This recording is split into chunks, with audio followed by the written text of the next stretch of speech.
Top 7 joyaux royaux maudits. Les bijoux royaux devraient briller. Mais certains ont provoqué exactement l'effet inverse. Ce soir, nous explorons les couronnes, colliers et broches qui n'ont suscité aucune admiration. Ils ont déclenché l'indignation.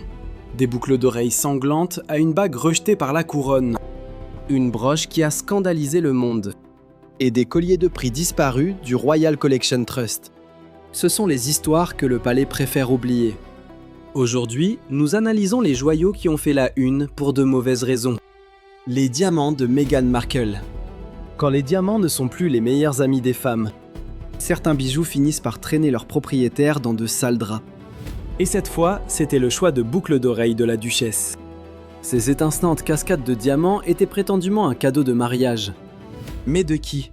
Ces boucles spectaculaires au style lustre dramatique, avec des diamants jaunes sertis dans un pavage de diamants blancs, étaient initialement perçus comme un prêt de la collection personnelle d'Élisabeth II.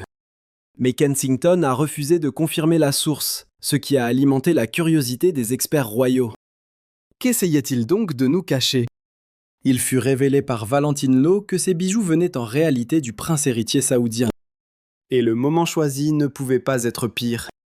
Cette révélation a surgi juste après l'implication de son régime dans un meurtre célèbre. Pourquoi Meghan les a portés reste un sujet de vive polémique.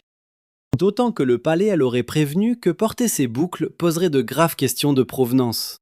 Alors pourquoi les afficher lors d'une tournée royale si médiatisée? Était-ce un simple oubli ou un choix calculé? La duchesse les a inaugurés durant son voyage en Australie en 2018. Elle est apparue avec lors d'un banquet aux Fidji. Quelques semaines plus tard, elle les portait à nouveau pour les 70 ans de Charles III. Ce choix a relancé les critiques, prouvant que les bijoux royaux dépassent la simple mode. On les a baptisés boucles sanglantes. Et certains affirment que le personnel du palais n'osait pas l'affronter par peur. La bague de Lady Diana. De son refus d'obéir dans ses vœux à l'école publique pour ses fils, Diana ne respectait jamais les traditions, et sa bague de fiançailles n'y a pas fait exception. Le saphir de la princesse Diana est devenu un des joyaux les plus célèbres au monde. Mais peu savent qu'il a provoqué un véritable scandale à l'époque. Ce saphir bleu de 12 carats, entouré de 14 diamants, est devenu une icône absolue. Mais son origine n'a pas du tout séduit la famille royale. Qu'est-ce qui, dans cette bague, a pu ainsi bousculer le protocole de la monarchie? Tout a commencé par un fait très simple. Cette bague n'était pas une création unique pour elle, rien d'exclusif. Ce n'était pas du sur-mesure, elle sortait du catalogue Garrard. Cela signifie que n'importe quel client fortuné pouvait s'offrir la même bague. Comment une future princesse de Galles pouvait-elle porter un bijou accessible au grand public? Pour certains membres de la famille, c'était insultant. Elle coûtait 47 000 livres. Incontestablement luxueuse, mais à leurs yeux trop commune pour une future reine. Les critiques chuchotaient, la cour grimaçait, et la presse l'a baptisée la bague roturière. Est-ce que cela troublait Diana? Pas une seule seconde. Diana adorait son saphir étincelant, au point qu'elle ne le quittait jamais. Elle le portait même après sa séparation d'avec Charles. Finalement, ce bijou est devenu célèbre. Ce bijou roturier est devenu l'une des pièces les plus photographiées au monde. Finalement, il a été transmis à sa belle-fille, la princesse Catherine. Ce bijou jugé inapproprié est devenu un puissant symbole d'héritage et d'amour. Et désormais, un jour, cette même bague, autrefois tant critiquée, et même moquée, siégera fièrement sur le trône d'Angleterre. Qui aurait cru que la bague méprisée par la cour deviendrait le trésor d'une future reine? La bague de fiançailles de la reine Laetitia. Les princesses ne se séparent jamais de leur bague de fiançailles, sauf cas exceptionnel. Alors, pourquoi la reine Laetitia ne porte-t-elle plus la sienne depuis 2012? Créé par le joaillier Suarez, l'anneau de Laetitia affichait un design sobre et minimaliste. Un anneau en or blanc serti de 16 diamants taille-baguette sans pierre centrale. Épuré, élégant et estimé à environ 20 000 livres. Après le mariage, Laetitia le portait chaque jour jusqu'à ce qu'il disparaisse soudainement de son doigt. Aucune explication, aucun remplaçant, rien. C'est alors que les rumeurs ont commencé. La disparition de cette bague alimente toutes les spéculations depuis des années. Selon la version la plus tenace, le prince Felipe aurait sollicité son beau-frère, Iñaki Urdangarin pour récupérer le bijou. Mais au lieu de payer de sa poche, Urdangarin aurait utilisé la carte de crédit de la fondation Nous. Cette organisation caritative qu'il dirigeait devait pourtant financer des événements sportifs. On a utilisé une carte de charité pour acheter la bague de la future reine. 2 ans plus tard, Urdangarin était inculpé de détournement de fonds pour sa gestion. Il a fini en prison. Et soudain, cet anneau scintillant en or blanc est devenu un fardeau embarrassant. Les experts royaux affirment que ce détail a plongé Laetitia dans un immense embarras. La bague s'est retrouvée, bien malgré elle, liée à un scandale royal majeur.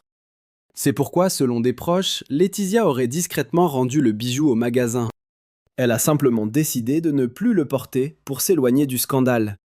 La broche Black Amour de la princesse Michael de Kent. Le style Black Amour est un courant artistique datant des XVIe et XVIIe siècles. Il représente souvent des personnages noirs dans des rôles exotiques ou serviles. Aujourd'hui, ce style est jugé très controversé, voire carrément offensant par beaucoup.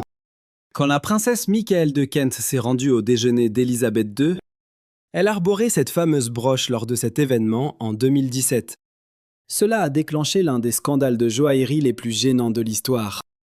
Ce déjeuner était particulièrement important. C'était l'une des premières sorties officielles de Meghan Markle avec la famille. Les observateurs ont remarqué un détail alarmant sur le manteau de la princesse. Une broche représentant le buste d'un homme africain portant un turban doré. Quand on sait que Kate Middleton ou la reine Elisabeth portent souvent des broches, le choix de ce bijou précis a été perçu comme profondément déplacé. Les accusations de racisme ont éclaté presque instantanément. Selon la biographie Finding Freedom, Meghan a elle-même questionné ce choix de bijoux. Elle se demandait si cette broche envoyait un message. Au bas mot, le livre affirme que c'était une insulte aux origines afro-américaines de Meghan. Cela rappelle le racisme qu'elle subissait depuis sa rencontre avec le prince Harry. Internet a explosé.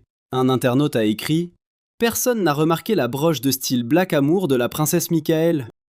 Sérieusement ? Meghan Markle rencontre la famille pour la première fois et est accueillie ainsi. L'ancien chef royal Darren McGrady a fustigé cet étalage choquant de manque de respect et de jalousie. Ce qui devait être une réunion chaleureuse est devenu un désastre médiatique à cause d'un simple bijou. La broche Art déco de Catherine. Ce bijou au cœur de la polémique est une pièce Art déco frappante. Un design rectangulaire au coin coupé, façonné dans un platina ajouré très délicat. Elle est entièrement sertie de diamants scintillants. En son centre trône un diamant rond de taille brillant.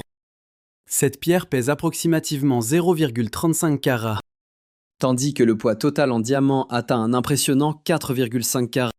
Créé vers 1920 par Bentley & Skinner, une maison liée au roi Charles III. Ce bijou vintage aurait été vendu en janvier 2022. Cette date n'a pas échappé à la vigilance des observateurs royaux. Catherine, princesse de Galles, fêtait justement ses 40 ans ce mois-là. On a donc spéculé sur un cadeau marquant pour cet anniversaire, venant probablement du prince William ou de celui qui était alors le prince Charles. Mais l'admiration a vite tourné aux critiques. Si Catherine l'avait porté discrètement auparavant, la controverse a éclaté lors de ce choix précis. Elle l'arborait pour le banquet d'État à Londres en l'honneur du président sud-africain Cyril Ramaphosa. Le timing était désastreux. La Grande-Bretagne traversait une grave crise du coût de la vie.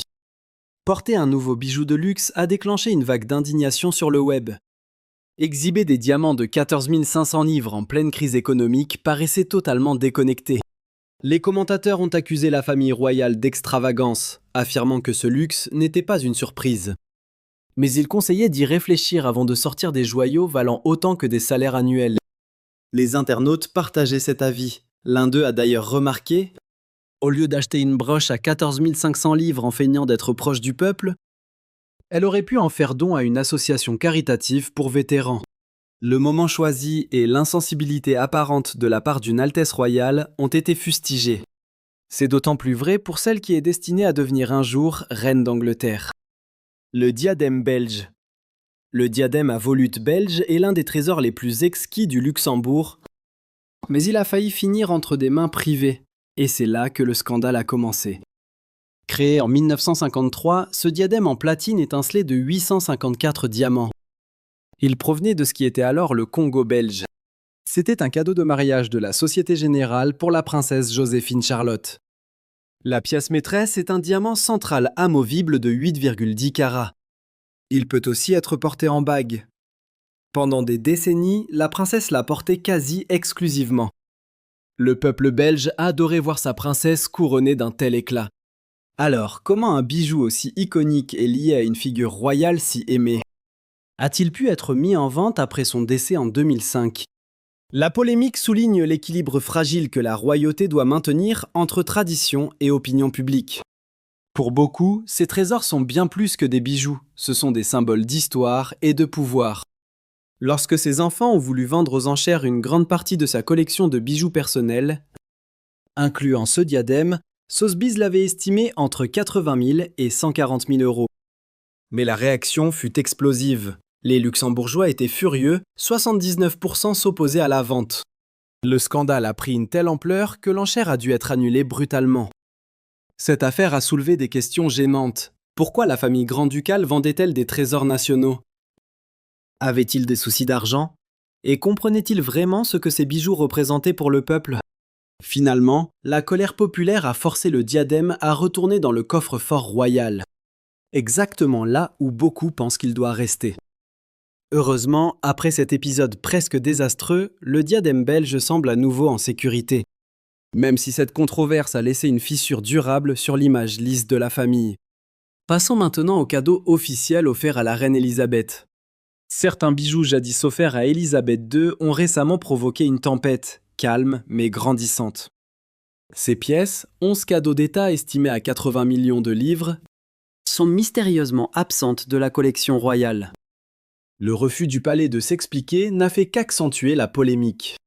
Selon le protocole royal établi, tout bijou offert à un souverain par un autre monarque ou chef d'État intègre automatiquement la collection royale. Alors pourquoi ces 11 pièces, parmi les plus extravagantes jamais offertes, sont-elles introuvables au sein du Royal Collection Trust?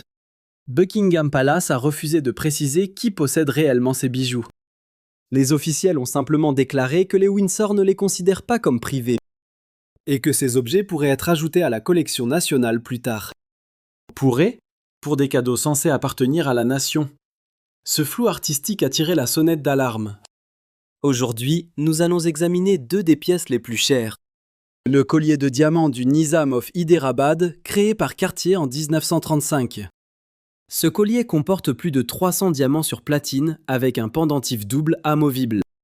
Il fut offert à la princesse Élisabeth en 1947 par le Nizam of Hyderabad, un dirigeant indien à la richesse absolument colossale. L'experte Sarah Prentice a estimé le collier à plus de 4 millions de livres sterling. Avec son histoire royale, sa valeur pourrait grimper à 40 millions de livres. Et pourtant, ce collier ne figure pas dans la collection royale officielle. Voici maintenant le collier de diamant du King Faisal offert à Élisabeth II. Lors d'une visite en 67, ce chef-d'œuvre de Harry Winston fut conçu en 52. Serti de diamants d'une pureté rare, ce collier pourrait valoir 9 millions de livres aujourd'hui. Ces objets, offerts à la défunte reine entre 1947 et 79, bien avant que la politique officielle des cadeaux ne soit fixée en 95, devraient, selon toute logique et tout précédent, appartenir encore à la couronne. Leur absence de la collection royale soulève des questions encore plus troublantes. Pourquoi ne sont-ils pas répertoriés? Leur avenir demeure flou. C'est tout pour ce soir. Quel scandale a le plus piqué votre curiosité? Donnez votre avis en commentaire et n'oubliez pas de vous abonner pour d'autres secrets sur les bijoux royaux.